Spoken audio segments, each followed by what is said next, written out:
अगर present indefinite tense के active voice में डब्ल्यू एच क्वेश्चन सेंटेंस के पहले आ जाता हो, या आप यूँ कह ले कि अगर कोई भी इंट्रोगेटिव वर्ड सेंटेंस के पहले आ जाता हो, तो आप वैसे क्वेश्चन को एक्टिव से पैसिव में कैसे चेंज करेंगे। If there to be W H question before the active voice, यानी एक्टिव वॉइस के पहले डब्ल्यू एच क्वेश्चन आ जाए, यानी why, where, when, how many, how much, what, at what time, ये सारे वर्ड्स अगर आ जाए तो आप कैसे बनाएंगे।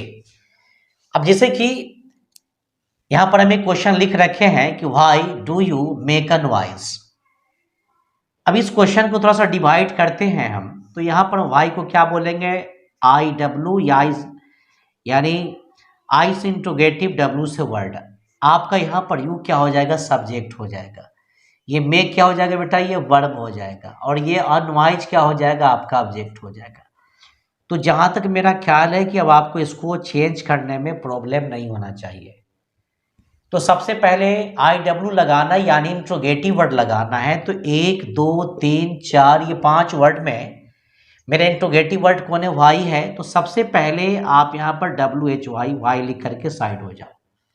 एक नंबर खत्म होने के बाद आप 2 में चलेंगे, लेकिन एक बात याद ये रखना है कि जब तक एक नंबर का काम खत्म नहीं हो जाता है, आपको 2 नंबर में चलना नहीं है। खैर चलते हैं, एक नंबर का काम तो मेरा खत्म हो चुका है। 2 नंबर में भाई ईज आर एम का काम करना है, तो ईज आर एम तो ऑब्जेक्ट के अनुसार लगाना है। तो यहाँ पर अनवाइज मतलब एक नॉइज की बात हो रही है, तो यहाँ पर सिंगुलर नंबर होने के कारण यहाँ पर हम ईज लिखेंगे। नंबर 3 में ऑब्जेक्ट है, तो आप यहाँ पर अ नॉइज, ये 3 नंबर खत्म। 3 के बाद चौथे नंबर में करना क्या है कि V3 का यूज करना है।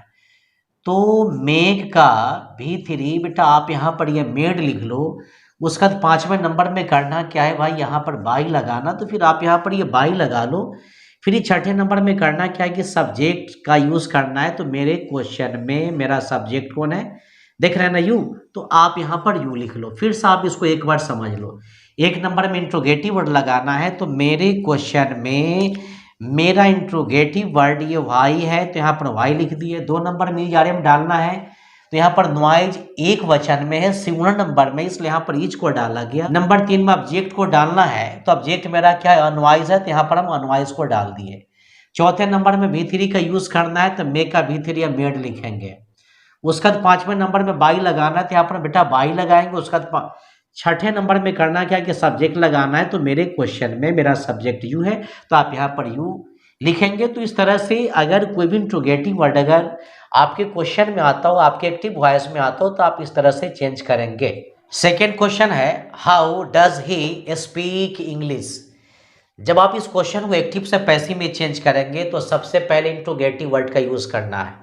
लेकिन सबसे पहले हम आपसे एक सवाल पूछना चाहते हैं कि हाउ के बाद ये सी के बाद ये स्पीक और ये इंग्लिश, ये 4 वर्ड्स है, इसमें क्या डिफरेंस है। तो आप बस सिंपल सा जवाब दीजिए कि सर यहाँ पर हाउ IW है, यानी इंट्रोगेटिव वर्ड है। आप इंट्रोगेटिव वर्ड अगर नहीं कहना चाहते हैं तो WH क्वेश्चन भी कह सकते हैं। कहना क्या है, कहा ही जाता है। और उसके बाद ही मेरा सब्जेक्ट है, स्पीक मेरा क्या है बेटा, ये वर्ब है, और ये जो इंग्लिश है ये मेरा क्या है, ये ऑब्जेक्ट है। तो जब आप इसको एक्टिव से पैसिव में चेंज करोगे, तो सबसे पहले IW का यूज करना है। तो सबसे पहले आप यहाँ पर हाउ लिखो। 2 नंबर में ईज आर एम लगाना है। तो जहां तक रही बात यहाँ पर इंग्लिश की, इंग्लिश क्या है, ये सिंगुलर नंबर में है। किसी भी भाषा को या किसी भी लैंग्वेज को सिंगुलर ही कहा जाता है। तो सिंगुलर नंबर के साथ करना क्या है, आप यहाँ पर ईज को डाल लीजिए। आप यहाँ पर ईज लिखेंगे। नंबर 3 में ऑब्जेक्ट है, तो ऑब्जेक्ट कौन हो जाएगा आपका, इंग्लिश, ENGLISH, इंग्लिश लिखेंगे। और इसके बाद करना है क्या कि V3 का यूज करना है। तो स्पीक का V3 हम SPOKEN, स्पोकन लिखेंगे। उसके बाद 5वें नंबर में यहाँ पर ये बाई डालना, तो आप यहाँ पर बाई को डालो। फिर ये सब्जेक्ट डालना है, तो सब्जेक्ट मेरा कौन है, ही। तो आप यहाँ पर इसके पहले तो जान चुके हैं कि ही को चेंज किस में करना है भाई, तो ही को ही में चेंज करना है। तो इस क्वेश्चन में अब आप सवाल करेंगे कि मेरा इंट्रोगेटिव वर्ड कौन सा है। तो एट व्हाट टाइम, ये आपका आई से इंट्रोगेटिव, डब्ल्यू से वर्ड, इंट्रोगेटिव वर्ड आपका ये हो गया एट व्हाट टाइम। और ये जो दे है ये आपका सब्जेक्ट है, ये टेक आपका क्या है, वी से वर्ब जान जाएंगे आप, और ये टी क्या है, ये आपका बेटा ये ऑब्जेक्ट है। यहाँ पर चलो भाई वर्ब को हम क्लियर कर देते हैं। तो सबसे पहले एक नंबर में क्या डालना है, आपको इंट्रोगेटिव वर्ड डालना है। तो आपका इंट्रोगेटिव वर्ड यानी WH क्वेश्चन 3 वर्ड का है, एट, एक, व्हाट 2, टाइम 3। तो आप यहाँ पर सबसे पहले एट का एट लिख लीजिए, व्हाट का बेटा व्हाट लिखो, टाइम का टाइम लिखेंगे। एट व्हाट टाइम का काम खत्म हो जाने के बाद, जैसे कि एक नंबर में IW डालना है, तो सबसे पहले इस क्वेश्चन में एट व्हाट टाइम आपका IW यानी इंट्रोगेटिव वर्ड है। एक नंबर खत्म हो जाने के बाद 2 नंबर में आपको ये सारे में डालना है। तो आपके क्वेश्चन में ये जो टी है यही ऑब्जेक्ट है, और ये टी क्या सिंगुलर नंबर है, तो सिंगुलर नंबर के साथ बेटा करना है क्या, कि आप यहाँ पर ईच लिखना। नंबर 3 में ऑब्जेक्ट डालना है, तो आपके क्वेश्चन में आपका ऑब्जेक्ट यहाँ पर टी है, तो आप यहाँ पर टी लिख लीजिए। चौथे नंबर में V3 का यूज करना है, तो आप यहाँ पर टेक का V3 आप यहाँ पर टेकन लिख लीजिए। उसके बाद करना क्या है कि सब्जेक्ट, तो सब्जेक्ट आपका क्या है, तो आप यहाँ पर दे का देम लिखने के पहले आप यहाँ पर सबसे पहले बाई को मेंटेन कर लीजिए। चलिए बाई लिख लीजिए, और जब बाई का काम खत्म हो जाए तो यहाँ पर छठे नंबर के अनुसार करना क्या है कि आपको यहाँ पर दे का ये देम लिखना है। फिर से समझ लीजिए एक बार, एक नंबर में इंट्रोगेटिव वर्ड डालना है। तो मेरे क्वेश्चन में मेरा interrogative word at what time है, तो यहाँ पर हम एट व्हाट टाइम डाल दिए। 2 नंबर में ही जाने में डालना है, तो मेरा ऑब्जेक्ट यहाँ पर टी सिंगुलर नंबर में, इसलिए यहाँ पर हम आर को छोड़ दिए, एम को भी छोड़ दिए, ईच को डाल दिए। उसके बाद नंबर 3 में ऑब्जेक्ट डालना है, तो टी मेरा ऑब्जेक्ट, यहाँ पर हम टी लिख दिए।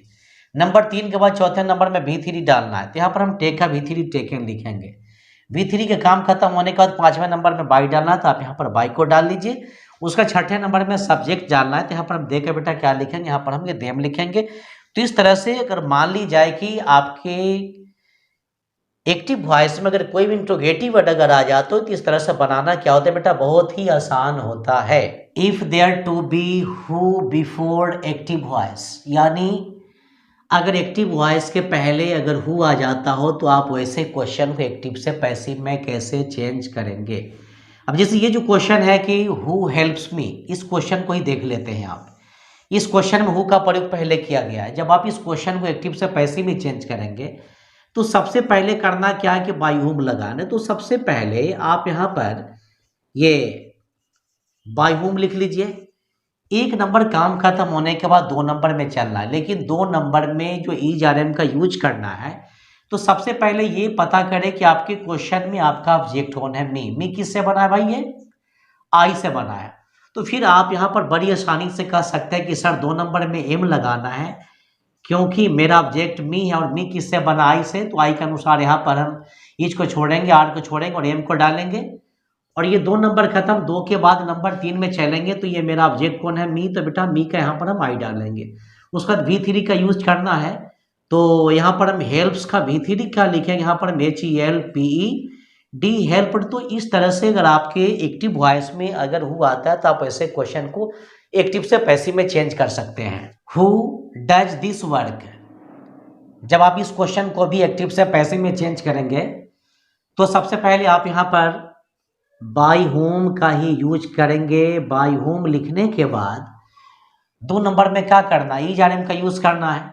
तो आपका ऑब्जेक्ट कौन है, यहाँ पर दिस वर्क है ना जी, तो आप यहाँ पर ये दिस लिख लीजिए, और यहाँ पर करना क्या कि दिस वर्क है, तो ये सिंगुलर नंबर है, तो सिंगुलर नंबर होने के कारण आप यहाँ पर दिस का यूज करेंगे। उसका बाद ऑब्जेक्ट का यूज करना है, तो आप यहाँ पर दिस लिखने के बाद वर्क लिखेंगे। उसका बाद V3 का यूज करना है, तो डू कह ले चाहे डच कह ले, दोनों का V3 क्या होता है भाई, ये डन होता है। तो आप यहाँ पर V3 ये डन लिखेंगे। अगली क्वेश्चन है, who teaches you her and my son. थोड़ा सा इस क्वेश्चन में हम आपके ऑब्जेक्ट को लॉन्ग कर दिए हैं, ताकि आपको लॉन्ग से लॉन्ग क्वेश्चन को सोल्व करने में प्रॉब्लम नहीं हो। तो जैसे कि इस क्वेश्चन में एक ऑब्जेक्ट आपका यू है, सेकेंड ऑब्जेक्ट आपका हर है, और थर्ड नंबर जो आपका ऑब्जेक्ट हो माई शन है, और ये एंड, ये सभी ऑब्जेक्ट को जोड़ने का, ऐड करने का काम यहाँ पर कर रहा है। तो जब आप इस क्वेश्चन को एक्टिव से पैसिव में ले चलेंगे तो सबसे पहले आप यहाँ पर बाई होम का यूज करेंगे। तो यहाँ पर हम बाई का बाई लिखेंगे और ये हम होम का होम लिखेंगे। 2 नंबर में ईज आर एम का यूज करना है तो 1 2 3 ये 3 ऑब्जेक्ट्स है आपके, तो तीनों ऑब्जेक्ट मिलकर के प्लुरल हो गए। तो प्लुरल नंबर में ईज लगाना भी गलत, एम लगाना भी गलत। सही किसको मानेंगे भाई, हम आर को मानेंगे। तो आप यहाँ पर ये आर को ले चलो। उसका करना क्या है कि ऑब्जेक्ट, ऑब्जेक्ट मेरा कौन हो जाएगा, ये यू का यू लिखेंगे आप यहाँ पर। और रही बात यहाँ पर हर की, तो हर का तो हर लिखना नहीं है आपको, यहाँ पर हर का सी लिखना है। यू सेंटेंस के पहले आवे चाहे लास्ट में आवे, ये सब्जेक्ट बन के आवे चाहे ऑब्जेक्ट बन के आवे, यू ही लिखना है, लेकिन हमको हर के बदले तो सी लिखना है। अब इसके बाद करना क्या है कि आप यहाँ पर एंड का एंड लिखो और उसके बाद हम माई का माई लिखेंगे और ये फिर बेटा ये सन का सन लिखेंगे। इसके बाद करना कि जब ऑब्जेक्ट का काम खत्म हो जाए तो चौथे नंबर में करना क्या कि V3 का यूज करना है। तो टिक्स का V3 क्या लिखेंगे हम, TAUGHT। तो अगर आपके प्रेजेंट इंडेफिनिट टेंस के एक्टिव वॉइस में अगर why, when, where, at what time अगर रहे तो आप ये वाले नियम पर प्रॉब्लम को प्रूफ करने की कोशिश करेंगे। लेकिन अगर क्वेश्चन में अगर हु अगर आ जाए तो आप इस नियम पर इसको बनाने की कोशिश करेंगे।